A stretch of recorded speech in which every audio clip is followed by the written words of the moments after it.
Hello, welcome back to another episode of Mill Creek Range. Today, I want to talk to you about overshot cards, or what I call over powder cards, because I use mine over powder, not overshot, for shot shell loading.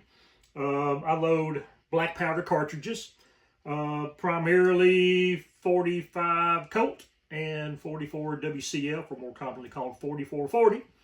I do load some 4570 as well. Need to get back up on that one again here soon, but I've been loading a fair amount of 44 WCF and 45 Colt. And in the beginning, I just placed the bullet right on top of the powder. As I progressed on, I have started using over powder cards or overshot cards, and I made my own. And so you can buy these, and these are perfectly fine. Probably, if you're stressed with time and you're doing a lot of loading, these right here will probably do you just fine. When I started out, I was sort of experimenting with it, and I would load up cartridges without a over powder card, just a bullet right on top. The biggest thing with that is when you, like me, cast your own bullets for black powder cartridges, you have to lube the bullets. And when you lube the bullets in the pan, that lube creeps in underneath the bullet base. And what happens is, if you don't clean that lube off the bottom of the base, well, the powder sticks to that lube. One, it's probably going to possibly foul out the powder, or foul out a partial of the charge of powder. And two, powder sticks to the bottom of the base and can then basically your bullet will not travel at its intended target. Kind of gets it off balance. I actually have some pictures, and I'll put them up here, where that the powder had to have been burning on the base of the bullet, because it looked like a laser coming out of the front of my barrel, from the barrel of the rifle to the target. They're just a straight red line. Pretty cool looking.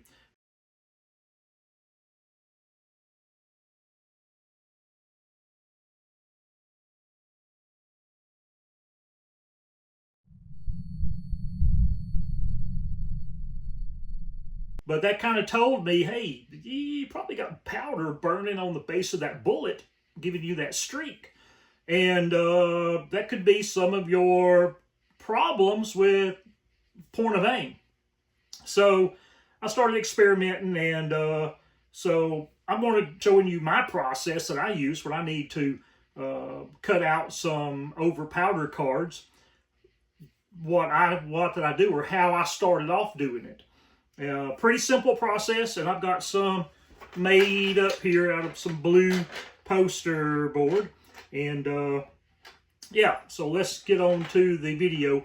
I'll be doing that down in my basement area where my other workshop is located. We'll see you there.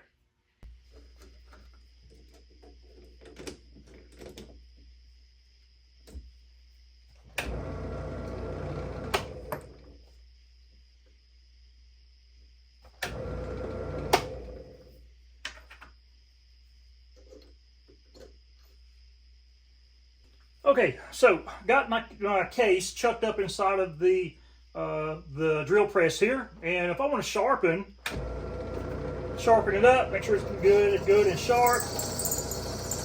Add a little bit. We'll raise this up a little bit closer. Take our card of our poster board, and I start cutting out.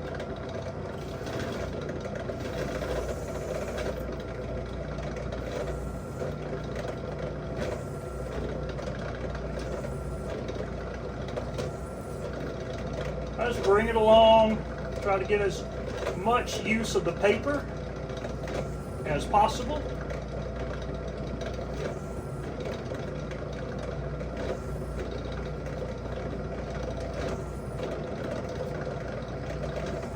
Sometimes it'll get a little bit too close, so you can sort of gauge it as you go.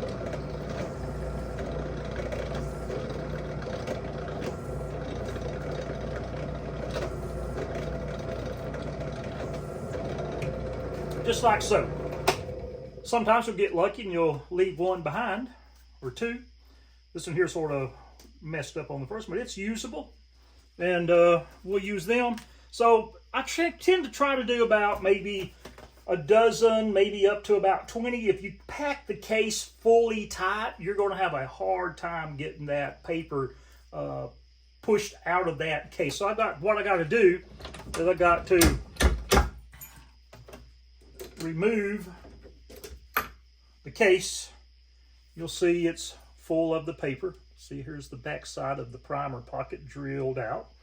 And I will take a tool and whoop, should have got my little small drill bit here I can use to push out. That one's too big. Where did it go? Right here we go. And so we can push these papers out just like this. Oh, drop some. Now I have good cut over powder cards. These are the diameter of a 45 coat case. And yeah, they separate easily most time. And I collect them up. And that's what I've used for a few years now. Because again, depending upon the amount that I'm loading, I will order me a 1,000 count order of them from Track of the Wolf or Buffalo Arm Supply. Or if I'm in a pinch, I can cut my own. So roughly here is the over powder cards. These are stacked in together, a little bit stuck together. Just gotta take your fingernails and peel them apart. There you go.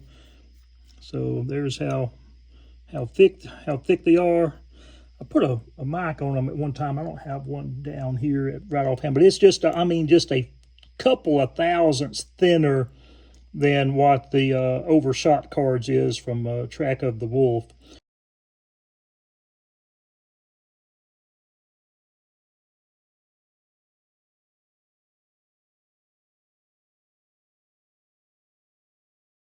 These work extremely well. So yeah, so I just collect them up, and you can do, again, like I said, a dozen, maybe even 20 or so, and then unchuck the case and push them out, and then chuck it back up, get it running straight, and go back to cutting again. Here's the tool, which is from Lee. I don't remember exactly what its exact name is, but it's just a Lee tool for deburring trimmed cases.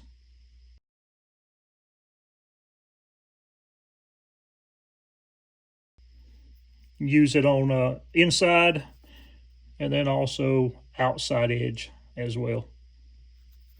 Works great. Then here's the case. See a little bit, see that sharp edge around. And then here's the back side of the primer pocket with the flash hole drilled out. So, I hope y'all enjoyed this. Just a little quick, again, how I do things, showing you. And hope to see you on down the trail sometime, and keep your powder dry. So, a little bit about me that you may not know. Some more of my hobbies, other than shooting guns, is I have a drum problem. Yep, I got a drum problem. They're all stacked up. Small to large, medium. Just a little bit things that I do when I have some spare time. Y'all take care.